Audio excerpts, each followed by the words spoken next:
Na mbali na hayo ni kwamba watu 19 waliohusishwa na vurugu la Gen Z eneo la Olkalau, kaunti ya Nyandarua, wameachiliwa kwa dhamana ya shilingi 100,000 kila mmoja. Hakimu wa Nyandarua Judicasta Nthuku alisema hakuna sababu ya kuendelea kuwazuilia washukiwa hao kwa siku 21 kama ulivyotaka upande wa mashtaka. Hayo yanajiri huku mshukiwa mmoja akizuiliwa Kiambu kwa kupatikana na vifaa vilivyoibwa wakati wa maandamano hayo. Francis Mtalaki anaripoti zaidi.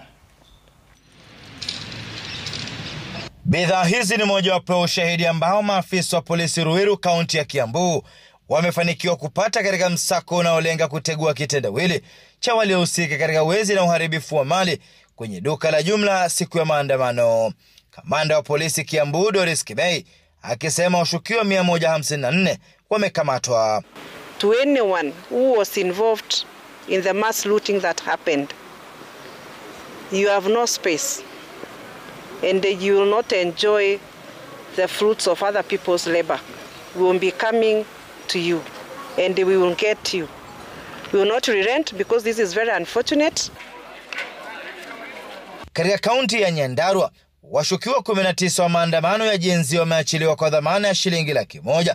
Hakimu Judicasta Nthuku akisema upande wa mashtaka umekosa kuwasilisha sababu za washukiwa kuendelea kuzuiliwa kwa siku 21 zaidi. The upshot of the foregoing is that the instant application for detention is disallowed, and Article 49 offers me 3 options.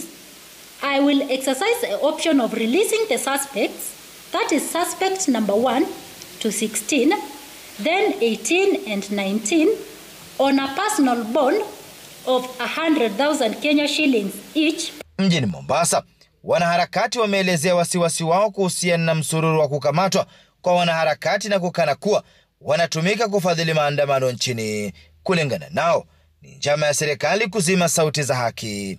Badili ya kufuata wanaharakati ambao tulifanya maandamano ya amani mwaka uliopita na kabla ya hapo, wafuate wale ambao wanahusika na hatua za kisheria zichukuliwe. Ukashika mtu mmoja lakini hauwezi ukawa umemaliza yale maandamano, kwa sababu maandamano ni haki ya kikatiba na si uhalifu kufanya maandamano. Hii ni kuleta tu kuwa propaganda ili watu waogope kujitokeza. Majenzi nani anawafund? Hawa majenzi wanaishi manyumbani kwao, wengine ni student, watu wakitaka jioni anaenda nyumbani. Kama ni kufund, ingekuwa sasa basi matajiri sana, ingekuwa kila mtu atembea na gari hapa. Wanaharakati hao wameitaka serikali kufanya uchunguzi na kuwa kamwe hawatalegeza kamba licha ya pingamizi wanazopokea. Francis Mtalaki,